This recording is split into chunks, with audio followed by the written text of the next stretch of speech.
hindi magandang salubong, sana naman magbago na kayo. Siguro po, hindi pa talaga takda na para sila maano isip nila. Kaya nagpapasensya na lang po ako.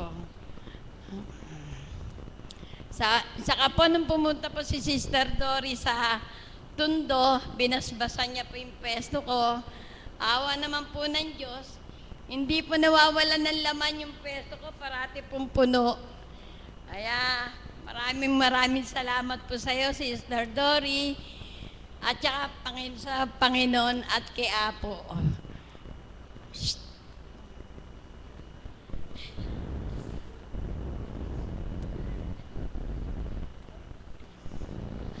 Maraming salamat po sa inyo. Maraming salamat po, mahal na kapatid ko. Tama po yung sabi niya, talaga ang pagsubok po ay nasa anak. Subalit sa turo ng Banal na Espiritu, tayo po ang manalangin para sa kanila, para pakinggan niya po tayo. Ang pangalawa pong magbabahagi, kabiyak po to ng nakasama namin noon, si Kuya Jess. Subalit siya ay pumanaw na po. Ang sabi po namin sa kabiyak niya, bakit hindi niya po ipagpatuloy ang pagpunta rito, hindi lang dahil sa sakit, para makilala niya po ang dakilang Ama. Magbabahagi po siya ngayon. Hindi po siya nakahanda pero eto po siya ngayon.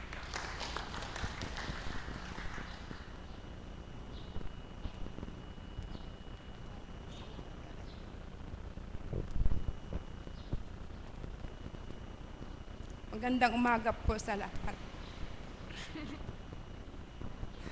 Papasalamat po ako sa Ama dahil po pumanaw na po yung asawa ko noong January 29, pero hindi ko po sukat akalain na mawawala po siya nung araw na yun. Kasi maganda pa po yung pag-uusap namin.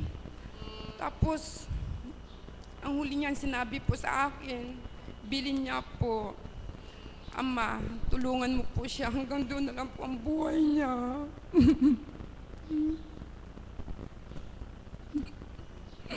Papasalamat nga sana po ako kasi nagbago na rin po siya. Dati po siya talagang palainom, ganun. Tsaka minsan hindi maiwasan mag-aaway po kami. Pero hindi ko po siya pinapatulan kasi alam ko na po. Papasalamat po ako sa lahat. Kay Apo Kunching na nabigyan po siya ng magandang kalooban. Ayun po, maraming salamat po sa lahat.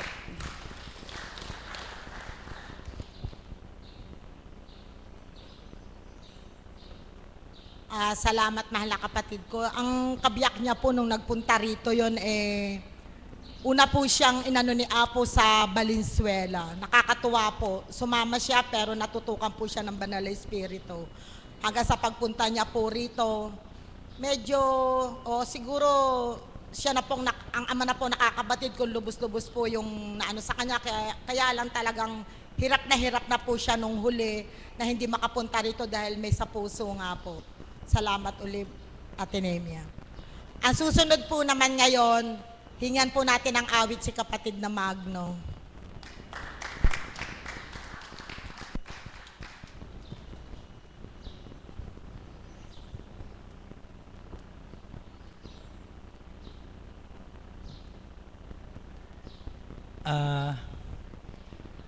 Magandang mapagpalang umaga po sa tanghaling ito. Ako po ay mag-aalay ng awit para sa ating banal na espiritu sa katawan po ng ating mahal na Apo at sa inyo mga alagad, mga pasyente, mga tagasunod at sa ating mga choir, lalong-lalo na sa ating mga kapatid na Kap! 1, 2, 3! Salamat po, salamat. Para po sa inyong lahat. Ang ating buhay, batid natin hiram lamang sa may kapal. Sa Diyos Ama nasa langit ang nagbigay. pinanglawan ng liwanag itong buhay walang hanggan. Dito sa mundo, isang beses lamang tayong magdaraan. Iginawad sa atin ang kalayaan. Bawat isa may kanya-kanyang hangganan sa ating buhay, sa ating buhay. Ang buhay na hiram ay lilisan, hindi natin alam kung kailan magwawakas sa mundong ibabaw. Habang may buhay, paghandaan, mamuhay tayo sa kabutihan. Kailan pa man dito sa mundo, isang beses lamang tayong magdaraan. Iginawad sa atin ang kalayaan. Bawat isa may kanya-kanyang hangganan sa ating buhay, sa ating buhay. Ang buhay na hiram ay lilisan, hindi natin alam kung kailan magwawakas sa mundong ibabaw. Habang may buhay, paghandaan, mamuhay tayo sa kabutihan. Kailan pa man, walang hanggan. Kailan pa man. Salamat po, salamat po.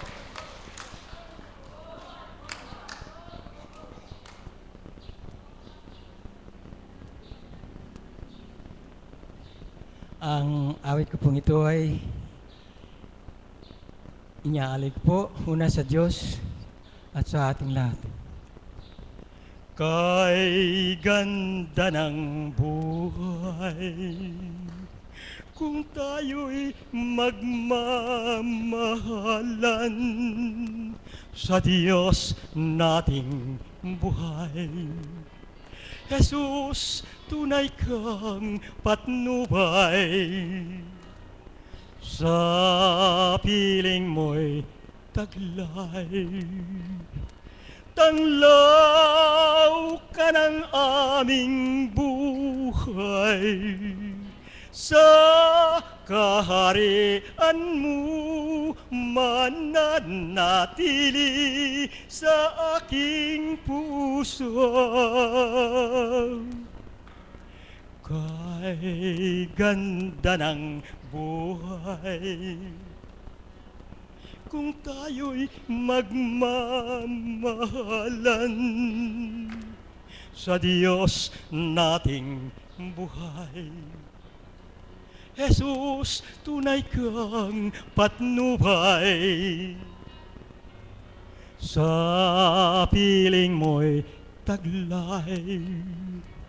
Tanglaw ka ng aming buhay, sa kaharian mo mananatili sa aking puso. Sa ngalan ni Jesucristo mananatili sa aking puso. Salamat po. Maraming pong salamat.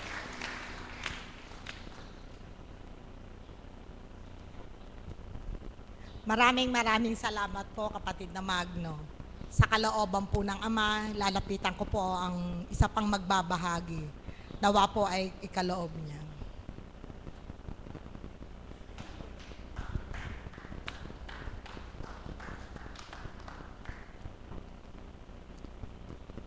Thank you, Mas. At binigyan mo ako ng lakas upang papurihan ka, dakilain sa harapan ng aking mga kapatid.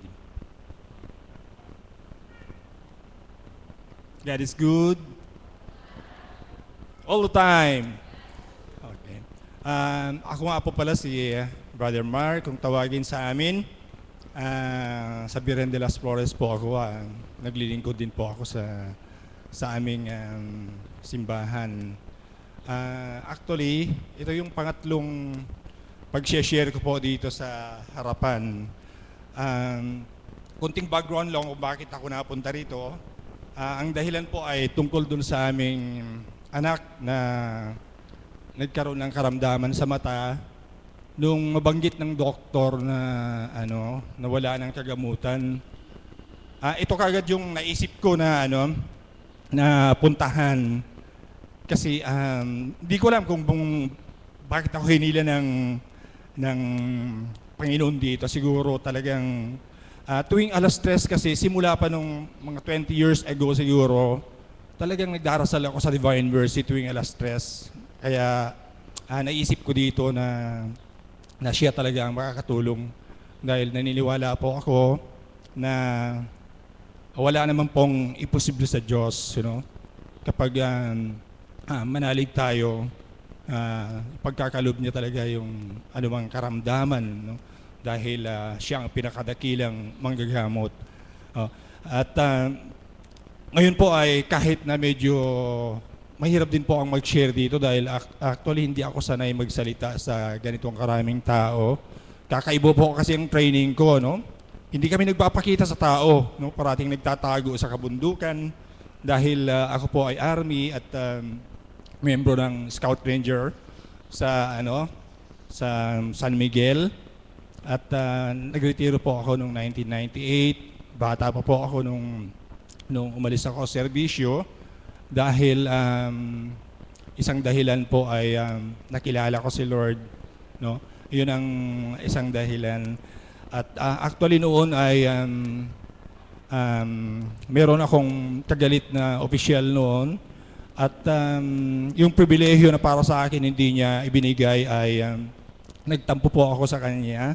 At yung schooling na i-program ko sa magitan ng aking kabats na nandun sa higher headquarters, talaga magiganti sana ako. Pero natawag ako sa charismatic, sa halip na magiganti, hindi ako nagiganti, kundi tinawag ako ni Lord. At doon patuloy na ako ma-attend sa ganitong gawain. At napakasaya talaga ng ganitong gawain.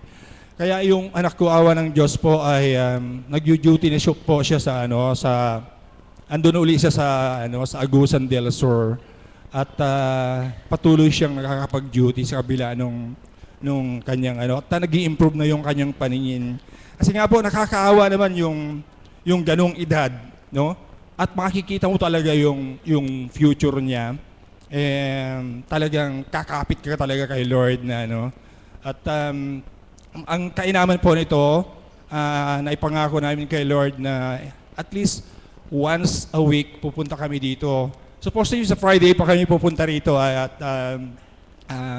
meron po kaming MB kasi natapat sa bahay yung MB sa Friday, kaya ginawa na po namin ngayon yung pagpunta rito. Kaya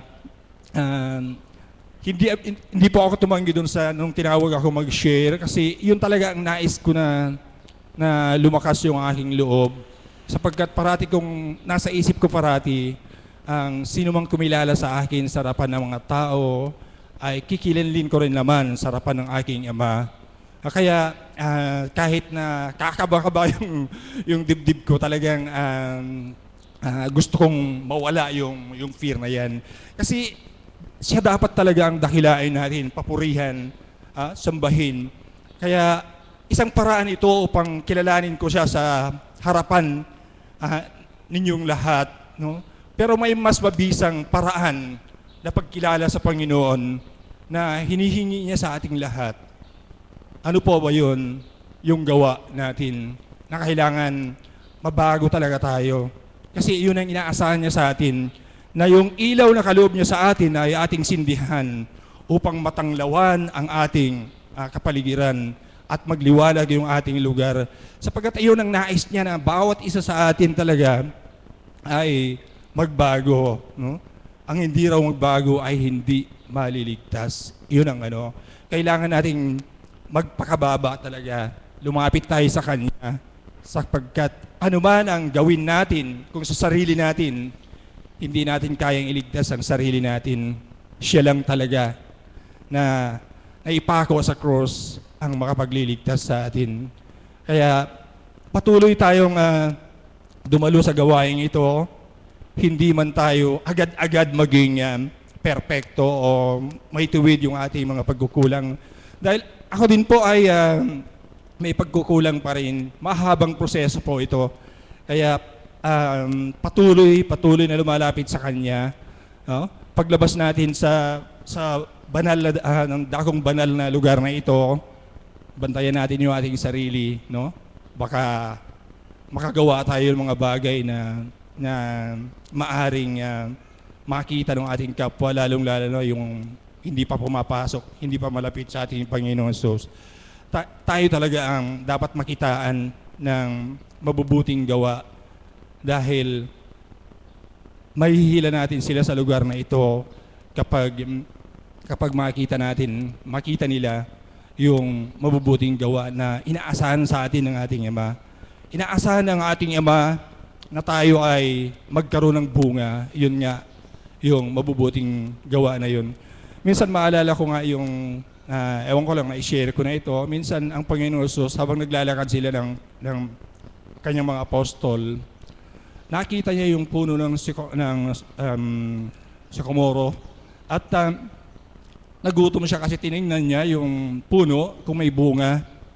Nakita niya walang bunga at sinabi niya, hindi ka na mabumunga, sabi niya. At nagtaka yung mga alagad niya, bakit natuyo agad yung puno. Sabi niya, ang Panginoong Hesus, magagawa rin ninyo yan, yung ginawa ko, kung may pananalig kayo, sabi niya. Kaya iyon pala ang sekreto na kinakailangan manalig tayo sa Panginoon. Ito na yung isang hagbang yung ginagawa natin na ito at patuloy na gagawin hanggang sa tayo ay tawagin na niya. Magpatuloy tayo. Kasi nakilala nga natin siya, pero paglabas naman at paglabas natin,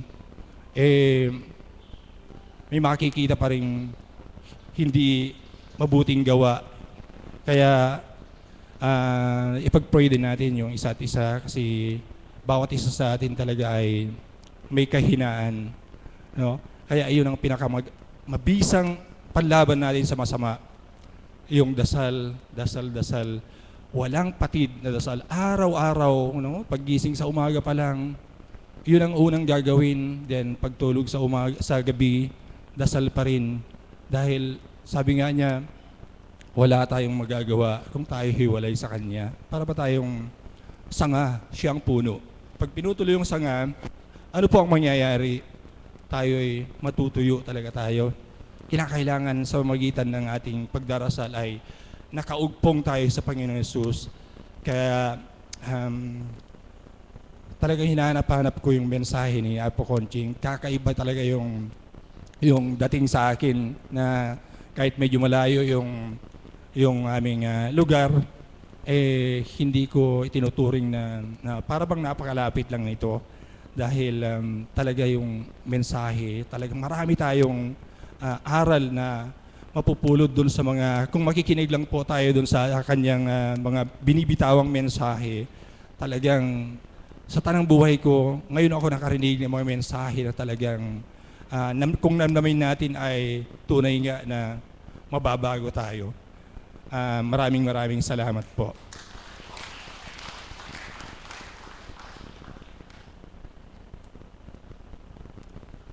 Maraming salamat po, mahal na kapatid. Totoo po yun.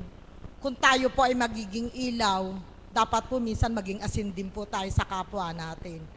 Kung ano po ang natutuhan natin sa lugar na ito, sa pamamagitan po ng kinulugdan, isabuhay po natin at ipakita natin ang katotohanan na tayo ay Kanyang binabago. Muli po ay tatawag ako ng magbabahagi, isa pong alagad. Ano po to, udyok po ng damdamin ko, si Mami Beth po.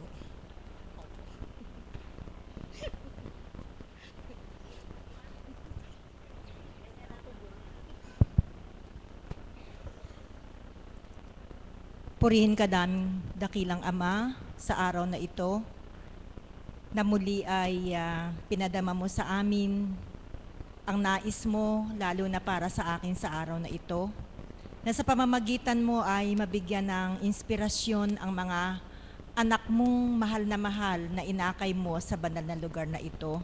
Nagpapasalamat po kami sapagkat ito ay kaparaanan, hindi nang ganang sarili nila kaya sila nandirito, kundi nang dahil mahal mo sila, kaya sila ay inakay mo.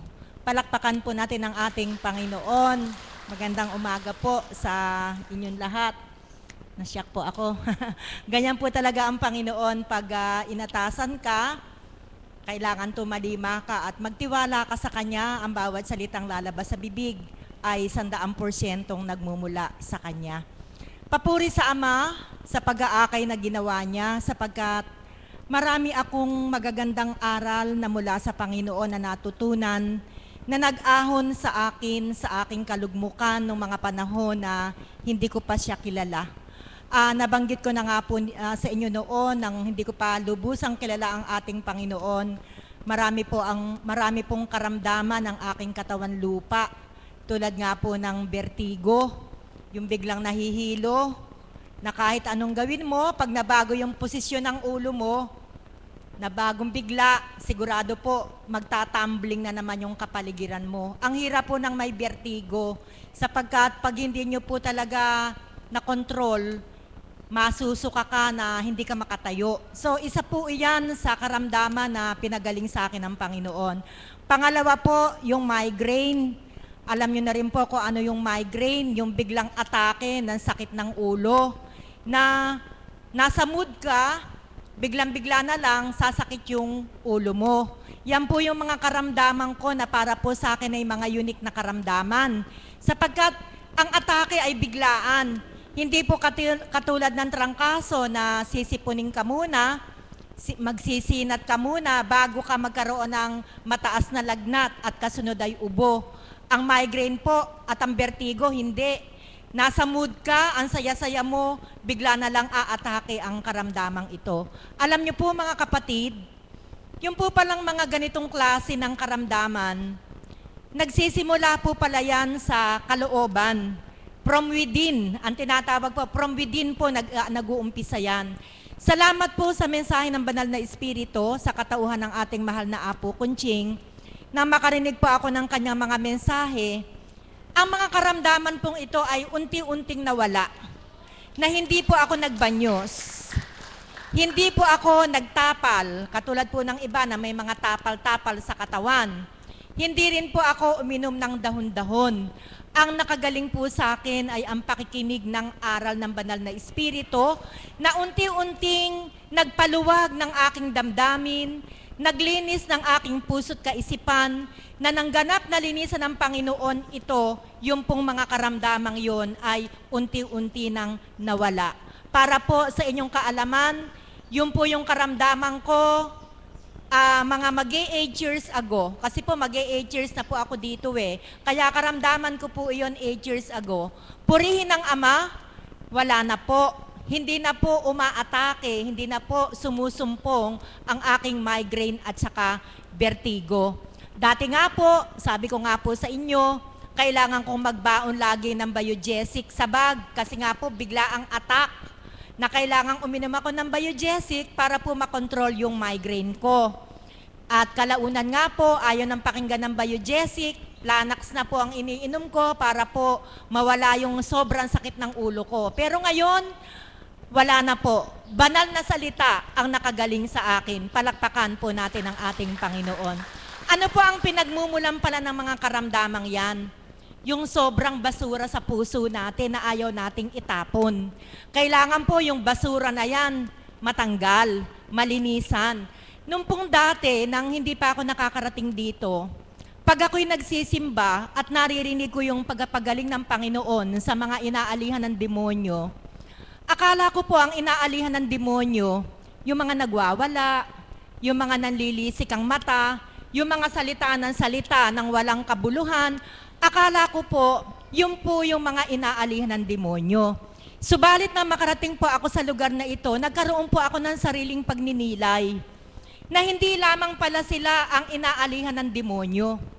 Ako pala, ikaw, kayo, pag po pala kayo ay nagtatanim ng galit sa puso ninyo, pag mainitin ang ulo ninyo, pag nanlalait kayo ng kapwa ninyo, pag nagbubuga kayo ng mga masasakit na salita na pumapatay sa damdamin ng kapwa ninyo, pag masyado kayong makasarili, walang kontento sa buhay, siloso, silosa, kayo po pala ay inaalihan din ng demonyo. Amen po ba? Opo, totoo po yun.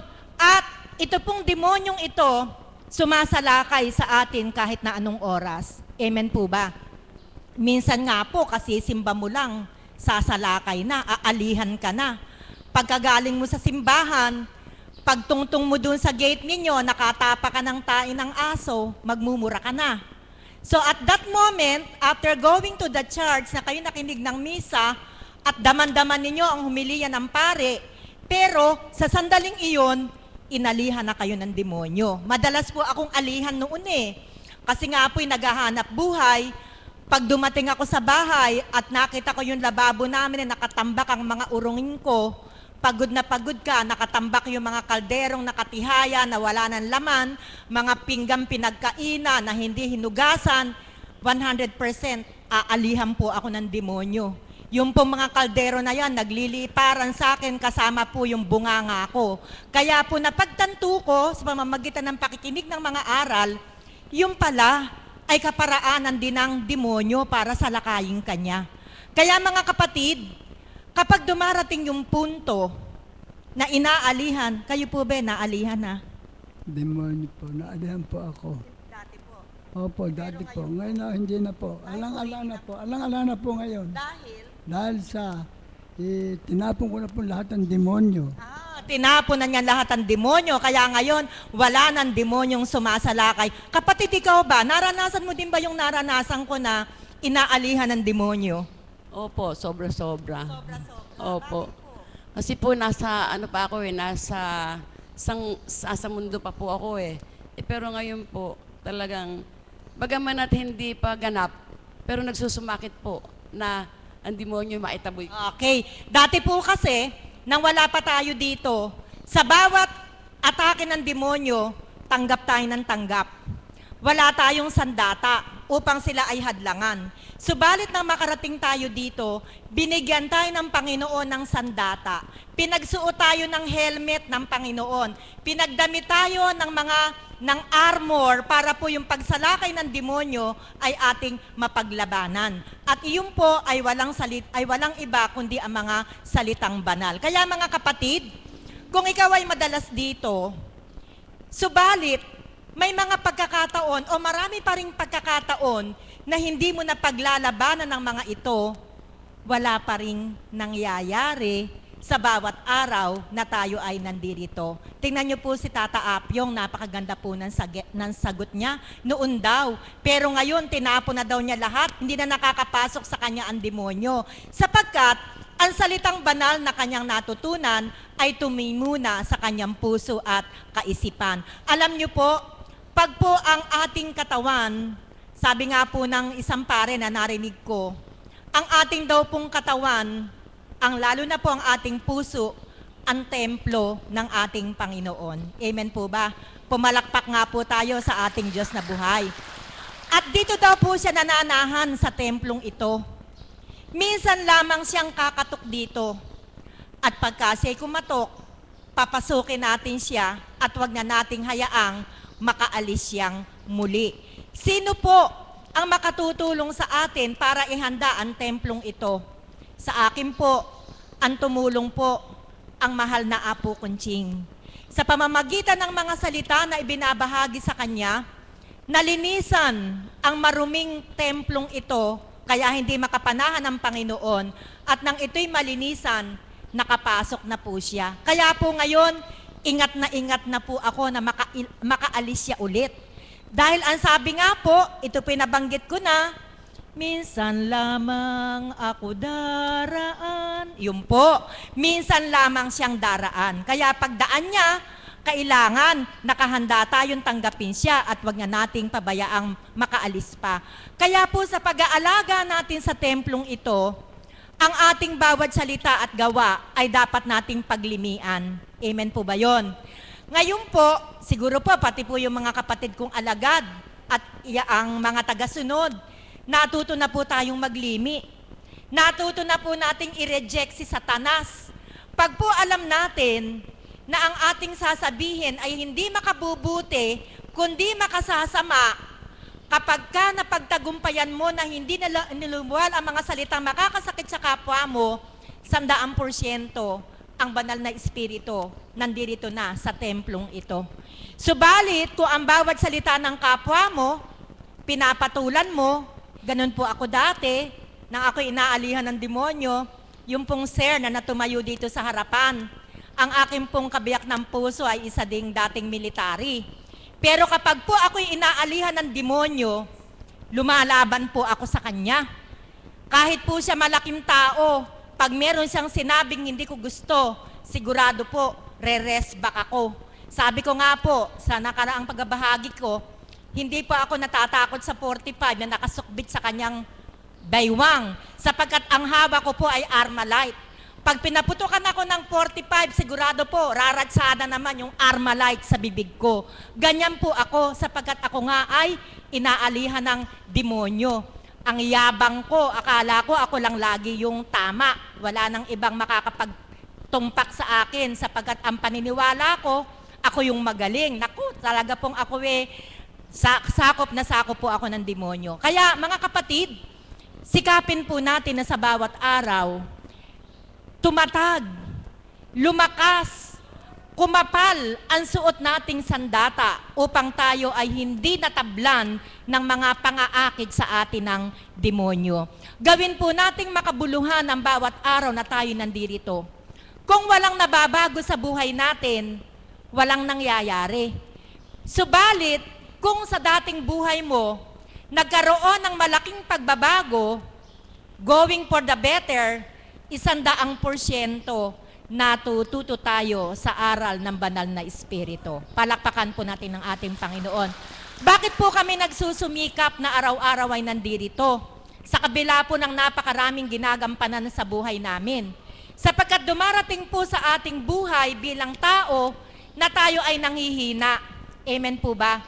Halatang-halata naman pagka tayo nanghihina sa paanong paraan nararamdaman, napakadali mong pumatol sa mga bagay na naririnig mo at nakikita mo sa iyong kapaligiran. Pag pumupunta po kami dito, para po kaming cellphone na low bat, na oras na italsak, na-charge po kami at lumalakas ang espiritu na binabahagi ng ating Panginoon. Kaya sa bawat araw, bawat isa sa aming mga alagad, yan po ang minimithi namin sa dami ng aming ginagawa sa buhay namin. Hindi po pwedeng hindi kami magpunta dito sapagkat dito kami nare-recharge, nakakadama ng kalakasan ng espiritu. Subukan po ninyo yung mga dating nagpupunta dito. Magbakasyon kayo ng 3 araw, 5 araw, 1 linggo, 1 buwan. Sigurado, mag-BBSDO kayo, balik sa dating ugali. Kaya marapat lamang, wag nating sabihin na, hindi man ako nagpupunta doon, hindi naman ako nakakalimot. Hindi ko po matatanggap yon. Sapagkat iba po yung live, iba yung nanunood ka. Sapagkat dito, harapan mong nakikita at nadarama ang Panginoon, napapakinggan ang kanyang mga salita sa pamamagitan po ng mahal na Apo Kunching. Kaya mga kapatid, nawa po, ang bawat araw na kayo nandirito, magkaroon ng magandang bunga. At nawa, ang punong itinanim ng Panginoon sa inyo ay lumago. At kung kayo'y mamunga, ang bunga ninyo ay pakinabangan din ng inyong kapwa. Huwag niyong sarilinin ang matamis na bunga na ibinigay ng Panginoon. Ang matamis na bunga ng Panginoon sa inyong katauhan, ibahagi ninyo sa inyong mga kapatid, sa inyong mga kasambahay, sa inyong mga kaibigan, upang sa ganon, higit na malugod ang Ama sa inyo. Magandang umaga po at maraming salamat.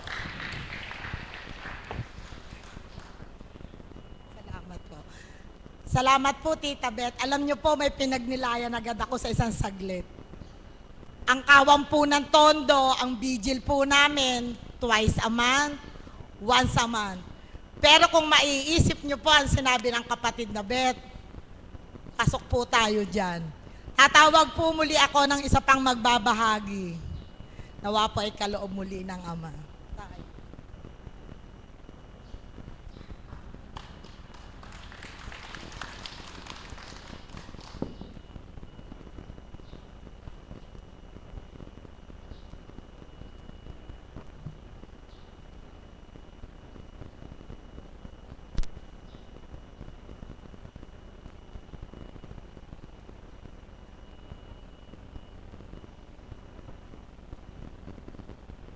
Isang magandang umaga po para sa atin lahat. Siguro po hindi lang minsan o ilang beses na niyo ako nakita at narinig ng bahagi dito sa harap ng dambana, itong banal na dambanang Divine Mercy ni Apo Kunching. Yun po binanggit ni Alagad na Beth. Namunga na po. 5 taon at 2 buwan na po namunga. Sa akin, ibinahagi ni Beth. Dahil sa ako po nang mapunta rito, December 10, 2008. Kaya sa ngayon po, 5 taon at 2 buwang mahigit na po ako napupunta rito. Na palagi ako pumupunta rito, hindi ko nakakalimot ng punta rito. Hindi para magpagamot, kundi magpasalamat. At hindi ko bitiwan yung ibinigay na kaloob ng Diyos sa pamamagitan ni Apo Kunching sa akin. Dahil sa ako po nung unang punta ko rito hindi naman po ako ang talagang gayak Yung kapatid ko po, na talagang si Apo Kunching na wala pa po ng dambanang ito, tagasunod na siya. Doon ko po siya unang nakita sa bahay ng aking kapatid. Doon po sa Sabang. Pero ako po sa Subic ako nakatira ngayon. Napunta po ako rito dahil sa nagpasama siya sa akin. Pag-drive ko siya at saka yung kasama niya na taga Sabang. Hindi ko po akalain na ikinuha niya ako ng number. Dahil sa nung panahon po na yun, dinomero ang nagpupunta dito. Nang matapos po yung mga banal na salita na pinapahayag ni Apo Kunching, pumasok po kami sa adorasyon. Doon po naibahagi ko at naidulog kay Apo Kunching yung aking naging problema. Ang naging problema ko po noong December na yun, bago po mag-December, nagpatingin ako sa doktor na minararamdaman ako mabigat sa aking dibdib. Pina-ECG po ako, X-ray, ECG, hanggang sa kailangan daw po na ako ay ito-2D echo para makita yung heart enlargement ko daw po at saka yung 3 ugat gusto yung makita kung may bara o wala. Sinunod ko po yung 2D echo nang makita ng doktor. Sinabi po niya na yung isang ugat na principal na malaki ugat ko para may bara. Binigyan po niya ako ng reseta. Subalit po yung reseta ay binigay niya sa akin na pag ininom ko, balisa ako. Hindi ako makatulog. Noong 2008 na napunta ko rito, sinabi ko kay Apo Kunching na idinulog ko sa kanya. Ang sabi sa akin ni Apo Kunching, kami walang gamot dito. Dahon-dahon ang gamot namin dito. Kung naniniwala ka na nanalig ka, magsiyam ka. Doon po sa panahon ng pagsisiyam ko na yon, wala pa pong siyam na araw akong pumupunta rito.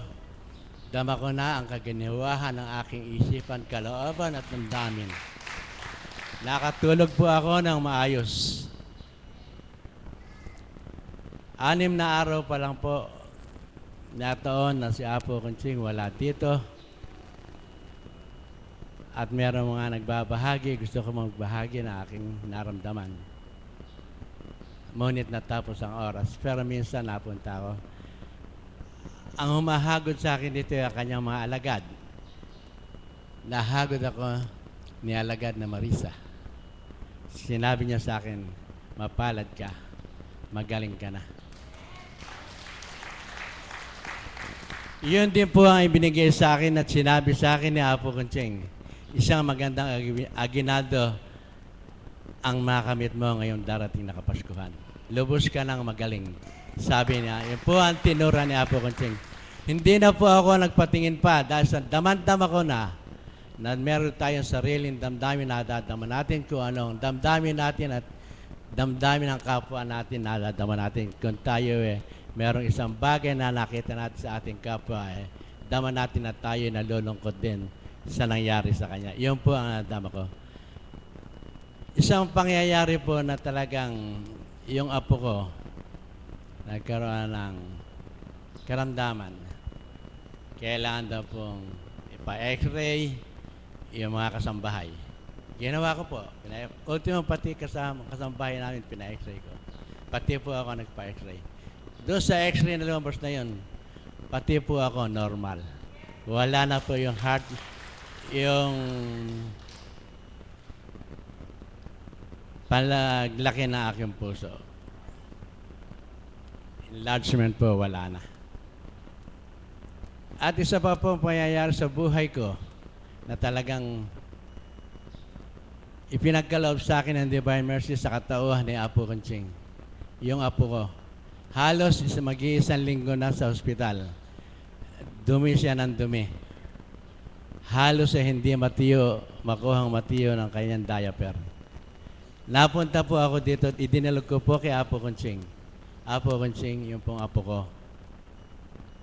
Si Lan Ezekiel. 1 linggo na po siya sa ospital. Subalit hindi gumagaling. Tinuran po sa akin ni Apo Kunching, yung apo mo, maselang mag-ipin at meron siyang nakain. Alam po ba niya kung ano hinyatol ni Apo Kunching? Magsunog daw po ako ng isang cornic, binusa. At painamin ko ng balsamo. Hindi yung balsamo. Ginawa ko po yung pag-uwi ko ng Baliwag. Bumili ako ng 5 pisong cornic. Pagdating ko ng bahay, sinunog ko at bumili ako ng balsamo. Pagdating po sa ospital, pinainom ko rin sa apo ko. Bago ko po ipinainom, dumasal ako at nanalangin ng taimtim sa banal na Espiritu at sa buhay na Diyos. Sa mga sumandaling ito, alaman po ako sa katayuan. Gabayan mo po ako na yung banal na Espiritu. Oras pong napainom ko yung balsamo na hinyalo ko na yung sinunog na cornic para lang po nagdahilan ng aking apo. Kinabukasan po, inilabas ko yung apo ko. At yung magdamag na yun, hindi na siya dumami ng halos dextrose na lang ang kanya idinuyo. Pangatlo pa po na naging karanasan ko sa banal dambanang ito, na yung kapatid ko na nagsama sa akin dito, na sinama niya yung kanyang anak. Nagbata ang pamangking ko na yun. Sa maghapon na ito, hindi siya nahipo ni Apo Kunching. Subalit nagtiyaga siya at may gawain pa sa susunod na oras sa bandang gabi. Nagbata siya. Alam po ninyo, hindi po siya na-operahan sa mayoma. Lubusan po siyang magaling ngayon hanggang sa ngayon. Yun po ang biyaya na ibinigay na banal na Espiritu sa katauhan ni Apo Kunching. Ang totoo po, hindi naman dito ko lang po sinishare yung bagay na nadama ko rito eh. Pagka po may nakausap din ako na isishare ko yung nararamdaman ko sa kanila. Na dito sa dambanang ito, nandito ang kagalingan ng Diyos. Magtiwala lang po tayo sa kanyang salita. At isa pa pong mahalagang kagalakan na sumaakin noong panahong hindi nadadialysis ang aking may bahay, ayan po siya. Pag ako pupunta rito, tatay, sabi ko, nanay, gusto mo sumama, punta ko sa Paligi, Divine Mercy, kaya po Kunching. Ikaw na lang niya. Hindi ko siya maisama. Ayoko naman po siyang pilitin. Ang gusto ko yung kalooban niya. Subalit po nang siya ma-damage yung kanyang kidney at siya dinadialysis. 1 taon at 7 buwan na po siyang dinadialysis sa ngayon. At minsan po sinama ko siya. Tinanong niya kung saan ako pupunta. Tatay, saan ka pupunta? Divine Mercy, kaya po Kunching sa Paligi. Sasama daw siya. Iyon ang kagalakan sa mapuso ko dahil siya naisama ko rito sa banal na dambana ito sa kagustuhan ng kanyang sarili. Ayan po siya at nakakasama ko siya pag pumupunta rito sa mahal na dambanang ito.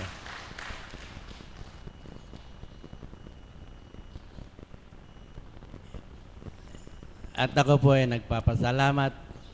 Ako po ay wala po akong maintenance. Ala po ako iniinom na gamot sa sarili ko ngayon. Magsi-70 ayos na po ako. Pero kami po lahat na magkakapatid ay puro high blood, hypertension, puro atake, napaparalyze. Subalit po, nang mapunta ko rito lahat ng nadarama ko sa sarili ko, puro ligaya. Dahil hindi ako bumitiw. Natinura ni Apo Kunching, yan ay nasa sayo na, huwag mo nang bitiwan. Kaya hindi ko binitiwan, niyakap ko pa. Kaya patuloy po akong pumupunta at nagpapasalamat. Divine Mercy at sa banal na Espiritu sa katawan ni Kunching. Maraming salamat po. Magtiwala po tayo sa kanyang salita. Dito po dumadaloy sa dambanang ito ang banal na kaginawahan at kagalingan. Manalig lamang po tayo at ibigay natin ang ating sarili ng lubos-lubos sa Kanya. Maraming po salamat sa bahagi na at sa araw na ito muli akong nakapagbahagi ng lahat ng nadama ko at nangyari sa aking buhay dito sa banal na dambanang ito. Thank you po, Lord.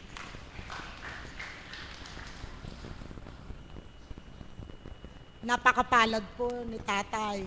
Tingnan nyo nga po, habang siya ay gumagaling sa lugar na ito, patuloy at patuloy po ang pagbabalik niya dito. Dapat po ganun ang lahat ng gumagaling, hindi yung pag nakamtam na po nila ang kaginhawahan, naku, wala na po. Diyos na lang po ang bahala. Tatawag po muli ako ng isa pang magbabahagi. Si kapatid na Dory po ang aming shepherd.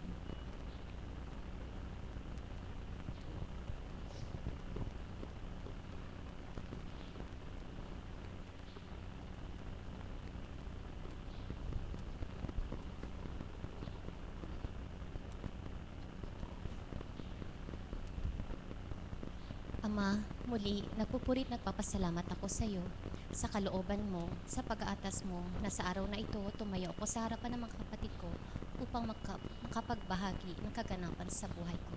Naway makapagbigay ako ng inspirasyon para sa mga kapatid ko. Muli, isang papurit pasasalamat muli o dakilang Ama.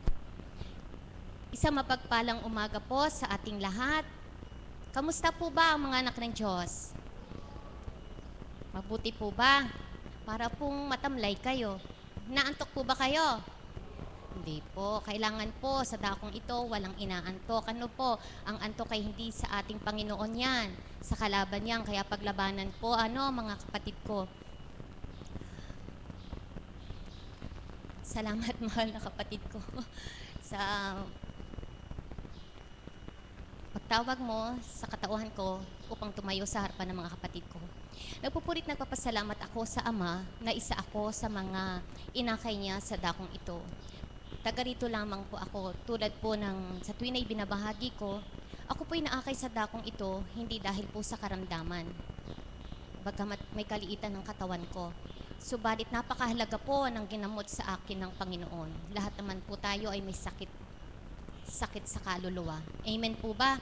At napakabuti ng Panginoon. Ayaw niyang mawalay ang kanyang mga anak, kaya't patuloy-patuloy na siya ay nag-aakay, nagbabahagi sa atin. Bilang lingkod po, kami pong mga lingkod na naturingan, dumaan din po kami sa sitwasyon na katulad ninyo. Nung una po, ganyan din po kami, nakaupo lamang dyan, nakikinig. At ito po, mga kapatid ko, ang nais kong ibahagi sa inyo. Napakahalaga po ng pakikinig. Sapagkat kahit ano po ang ibahagi sa inyo, kung hindi naman ito'y tuwirang pakikinggan nyo, anong matatanggap ninyo? Ano po, di po ba? Kaya mga kapatid ko, sino mang tumayo sa harapan nyo, huwag nyong kainipan ito, kundi sa tuwin ay pakinggan nyo, pagkat sa tuwin ay may mapupulot kayo. Hindi naman po kami tatayo sa harapang ito upang magbahagi sa bilang katauhan lamang. Hinihingi po namin ang patnubay gabay ng banal na Espiritu upang maibahagi namin sa inyo ay nagmumula lamang sa Kanya. At mahirap naman po magtahi-tahi ng mga salita para ibahagi lamang sa inyo.